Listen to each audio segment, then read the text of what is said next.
ಮಂಡ್ಯದ ಕೆರಗೋಡು ಹನುಮಧ್ವಜ ತೆರವು ವಿವಾದ ಸಂಬಂಧ ಬೂದಿ ಮುಚ್ಚಿದ ಕೆಂಡದಂತಿದೆ ಸದ್ಯ ಕೆರಗೋಡು ಗ್ರಾಮ. ಸರ್ಕಾರದ ವಿರುದ್ಧ ಹಿಂದೂ ಕಾರ್ಯಕರ್ತರು ಹೋರಾಟವನ್ನ ನಡೆಸ್ತಾ ಇದ್ದಾರೆ. ಕೆರಗೋಡಿನಿಂದ ಮಂಡ್ಯದವರೆಗೆ 15 ಕಿಲೋಮೀಟರ್ ಪಾದಯಾತ್ರೆಯನ್ನ ನಡೆಸೋರಿದ್ದಾರೆ. ಪಾದಯಾತ್ರೆ ಮಾರ್ಗದಿಂದ ಅಂದ್ರೆ ಡಿಸಿ ಕಚೇರಿ ಬಳಿ ಬಿಗಿ ಭದ್ರತೆಯನ್ನ ಒದಗಿಸಲಾಗಿದೆ. ಡಿಸಿ ಕಚೇರಿ ಮುತ್ತಿಗೆಗೆ ಪ್ಲಾನ್ ಅನ್ನ ಮಾಡಿಕೊಂಡಿದ್ದಾರೆ. ಡಿಸಿ ಕಚೇರಿ ಮುತ್ತಿಗೆ ಹಾಕಿ ಧ್ವಜ ಪುನರ್ ಸ್ಥಾಪನೆಗೆ ಆಗ್ರಹ ಮಾಡ್ತಾರೆ ಹಿಂದೂ ಕಾರ್ಯಕರ್ತರು. ಇನ್ನು ಪಾದಯಾತ್ರೆಯಲ್ಲಿ ಭಾಗಿಯಾಗ್ತಾರೆ ಮಾಜಿ ಸಿಎಂ ಎಚ್.ಡಿ. ಕುಮಾರಸ್ವಾಮಿ.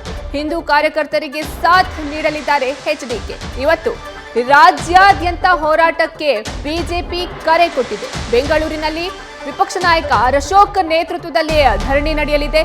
ಬಿಜೆಪಿ ನಾಯಕರ ಹೋರಾಟಕ್ಕೆ ಜನಾರ್ದನ್ ರೆಡ್ಡಿ ಸಹ ಸಾಥ್ ಕೊಡೋರಿದ್ದಾರೆ.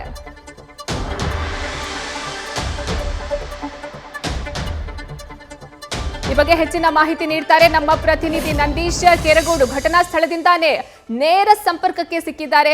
ನಂದೀಶ್, ಇವತ್ತು ಯಾವ ರೀತಿ ಹೋರಾಟ ನಡೆಯಲಿದೆ? ಸ್ಪೆಷಲಿ ಪ್ರಮುಖವಾಗಿ ಎಚ್.ಡಿ. ಕುಮಾರಸ್ವಾಮಿ ಅವರು ಸಹ ಸಾಥ್ ನೀಡ್ತಿದ್ದಾರೆ. ಅವರು ಯಾವ ರೀತಿ ಈ ಹೋರಾಟಕ್ಕೆ ಸಾಥ್ ನೀಡ್ತಾರೆ? ಖಂಡಿತ ಅರ್ಪಿತಾ, ಈಗಾಗಲೇ ಏನು ಕೆರಗೋಡು ಗ್ರಾಮ ಬೂದಿ ಮುಚ್ಚಿದ ಕೆಂಡದಂತಾಗಿದೆ. ಅಂದ್ರೆ ಏನು ನಿನ್ನೆ ಹನುಮ ಧ್ವಜವನ್ನ ತೆರವುಗೊಳಿಸಿ ಈಗಾಗಲೇ ರಾಷ್ಟ್ರಧ್ವಜವನ್ನ ಜಿಲ್ಲಾಡಳಿತ ಆರಿಸಿರುವಂಥದ್ದು. ಇನ್ನು ಮತ್ತೆ ಮರುಸ್ಥಾಪನೆ ಅಂದ್ರೆ ಹನುಮ ಧ್ವಜ ಮರುಸ್ಥಾಪನೆಗಾಗಿ ಇವತ್ತು ಪಾದಯಾತ್ರೆಯನ್ನು ಹಮ್ಮಿಕೊಂಡಿರುವಂಥದ್ದು ಕೆರಗೋಡು ಗ್ರಾಮಸ್ಥರು ಮತ್ತೆ ಹಿಂದೂ ಕಾರ್ಯಕರ್ತರು ಹಾಗೆ ಬಿಜೆಪಿ ಜೆಡಿಎಸ್ ನಾಯಕರು ಕೂಡ ಈ ಒಂದು ಪಾದಯಾತ್ರೆಗೆ ಸಾಥನ್ನ ಕೊಡ್ತಾ ಇರುವಂಥದ್ದು. ಸುಮಾರು 15 ಕಿಲೋಮೀಟರ್ ಅಂದ್ರೆ ಕೆರಗೋಡಿನಿಂದ ಮಂಡ್ಯದವರೆಗೆ ಆ ಒಂದು ಪಾದಯಾತ್ರೆಯು ಕೂಡ ನಡೆಯಲಿದೆ. ಇನ್ನು ಇಲ್ಲಿ ಒಂದು ಸ್ಥಳದಲ್ಲಿ ಕೆರಗೋಡಿನಲ್ಲಿ ಬಿಗಿ ಪೊಲೀಸ್ ಬಂದೋಬಸ್ತ್ ವ್ಯವಸ್ಥೆಯನ್ನು ಕೂಡ ಮಾಡಿಕೊಂಡಿರುವಂಥದ್ದು ನೀವು ಈಗಾಗಲೇ ನೋಡ್ತಾ ಇರಬಹುದು.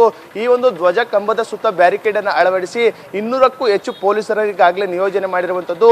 ಖುದ್ದು ASP ತಿಮ್ಮಯ್ಯ ಅವರು ಕೂಡ ಈ ಒಂದು ಸ್ಥಳದ ಏನು ಘಟನಾ ಸ್ಥಳದಲ್ಲಿ ಕೂಡ ಇರುವಂಥದ್ದು. ಯಾವುದೇ ರೀತಿಯ ಅಹಿತಕರ ಘಟನೆ ನಡೆಯದಂತೆ ಮುನ್ನೆಚ್ಚರಿಕೆಯನ್ನ ಕೈಗೊಂಡಿರುವಂಥದ್ದು. ಅಂದ್ರೆ ಇವತ್ತು ಪಾದಯಾತ್ರೆ ಬೆಳಿಗ್ಗೆ 8:30ಕ್ಕೆ ಆರಂಭವಾಗಲಿದೆ.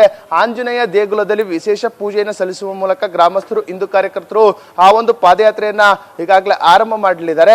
ಇನ್ನು ಆ ಒಂದು ಪಾದಯಾತ್ರೆಯಲ್ಲಿ ಜಾನುವಾರುಗಳನ್ನು ಕೂಡ ಒಂದಷ್ಟು ಎತ್ತಿನ ಗಾಡಿ ಜೊತೆಗೆ ಪ್ರತಿಭಟನೆ ಅಂದ್ರೆ ಡಿಸಿ ಕಚೇರಿ ಮುತ್ತಿಗೆ ಹಾಕುವಂತಹ ಯತ್ನವನ್ನು ಕೂಡ ಮಾಡಲಿದ್ದಾರೆ. ಇನ್ನು ಈ ಒಂದು ಹೋರಾಟಕ್ಕೆ ಬಿಜೆಪಿ ಮತ್ತು ಜೆಡಿಎಸ್ ನಾಯಕರುಗಳು ಕೂಡ ಸಾಥನ್ನು ಕೊಡ್ತಾ ಇರುವಂತದ್ದು. ಅದರಲ್ಲೂ ಕೂಡ ಪ್ರಮುಖವಾಗಿ ಮಾಜಿ ಸಿಎಂ ಎಚ್.ಡಿ. ಕುಮಾರಸ್ವಾಮಿ ಅವರು ಮತ್ತೆ ಬಿಜೆಪಿಯ ನಾಯಕರಾದಂತಹ ಸಿ.ಟಿ. ರವಿ ಹಾಗೆ ಪ್ರೀತಮ್ ಗೌಡ್ರು ಕೂಡ ಆ ಒಂದು ಹೋರಾಟದಲ್ಲಿ ಭಾಗಿಯಾಗಲಿದ್ದಾರೆ. ಸದ್ಯ ಈ ಒಂದು ಗ್ರಾಮದಲ್ಲಿ ಬೂದಿ ಮುಚ್ಚಿದ ಕೆಂಡದಂತ ಪರಿಸ್ಥಿತಿ ಇದೆ. ಯಾವುದೇ ರೀತಿಯ ಅಹಿತಕರ ಘಟನೆ ನಡೆದಂತೆ ಸುಮಾರು 500ಕ್ಕೂ ಹೆಚ್ಚು ಪೊಲೀಸರನ್ನ ಈ ಒಂದು ಪಾದಯಾತ್ರೆ ಮತ್ತು ಈ ಒಂದು ಗ್ರಾಮದಲ್ಲಿ ಆಯೋಜನೆ ಮಾಡೋದಕ್ಕೆ ಪೊಲೀಸ್ ಇಲಾಖೆಯು ಕೂಡ ಸರ್ವಸನ್ನದ್ಧ ಆಗಿದೆ. ಸದ್ಯ ಈ ಒಂದು ವಿಚಾರ ಹನುಮ ಧ್ವಜ ತೆರವು ವಿಚಾರ ರಾಜಕೀಯ ತಿರುವನ್ನ ಪಡ್ಕೊಳ್ತಾ ಇದೆ. ಒಂದು ಕಡೆ ರಾಜ್ಯಾದ್ಯಂತ ಬಿಜೆಪಿ ಇವತ್ತು ಪ್ರತಿಭಟನೆಗೆ ಕರೆ ಕೊಟ್ಟಿದೆ. ಅದರ ಜೊತೆಗೆ ಮಂಡ್ಯದಲ್ಲೂ ಕೂಡ ಒಂದು ರೀತಿ ತೀವ್ರವಾದಂತಹ ಹೋರಾಟ ಈಗಾಗಲೇ ಸಜ್ಜಾಗ್ತಾ ಇರುವಂತದ್ದು. ಈ ಒಂದು ಇವತ್ತಿನ ಪಾದಯಾತ್ರೆ ಮುಖ್ಯ ಡಿಸಿ ಕಚೇರಿ ಮುತ್ತಿಗೆ ಯತ್ನದಲ್ಲಿ ಇಲ್ಲಿನ ಗ್ರಾಮಸ್ಥರು ಸುತ್ತಮುತ್ತಲಿನ ಗ್ರಾಮಸ್ಥರು ಹಿಂದೂ ಕಾರ್ಯಕರ್ತರು ಸೇರಿದಂತೆ ಬಿಜೆಪಿ ಜೆಡಿಎಸ್ ನ ಕಾರ್ಯಕರ್ತರು ಕೂಡ ಭಾಗವಹಿಸ್ತಾ ಇರುವಂತದ್ದು. ಸುಮಾರು 10,000 ಕಾರ್ಯಕರ್ತರು ಎಲ್ಲರೂ ಕೂಡ ಗ್ರಾಮಸ್ಥರು ಎಲ್ಲ ಸೇರಿ ಈ ಒಂದು ಪಾದಯಾತ್ರೆಯಲ್ಲಿ ಒಂದು ಭಾಗವಹಿಸ್ತಾರೆ ಎಂಬ ಒಂದು ಅಂದಾಜು ಕೂಡ ಈಗಾಗಲೇ ಮಾಡ್ಕೊಂಡಿರುವಂತದ್ದು. ಆ ನಿಟ್ಟಿನಲ್ಲಿ ಎಲ್ಲಾ ರೀತಿಯ ಸಿದ್ಧತೆಗಳನ್ನ ಇಲ್ಲಿನ ಗ್ರಾಮಸ್ಥರು ಮಾಡ್ಕೊಂಡಿದೆ. ಆದ್ರೆ ಈ ಒಂದು ವಿಚಾರ ಬಹಳಷ್ಟು ರಾಜಕೀಯ ಚರ್ಚೆಗೂ ಕೂಡ ಕಾರಣ ಆಗಿರುವಂತದ್ದು. ಇಲ್ಲಿನ ಸ್ಥಳೀಯ ಶಾಸಕ ಗಣಿಗ ರವಿಕುಮಾರ್ ಮತ್ತೆ ಸಚಿವರ ವಿರುದ್ಧ ಒಂದು ಆಕ್ರೋಶಗಳು ಕೂಡ ಕೇಳಿ ಬರ್ತಾ ಇದೆ. ಈ ಒಂದು ಹೋರಾಟ ಇನ್ನೇನು ಕೆಲವೇ ಕ್ಷಣಗಳಲ್ಲೂ ಕೂಡ ಆರಂಭವಾಗಲಿದೆ.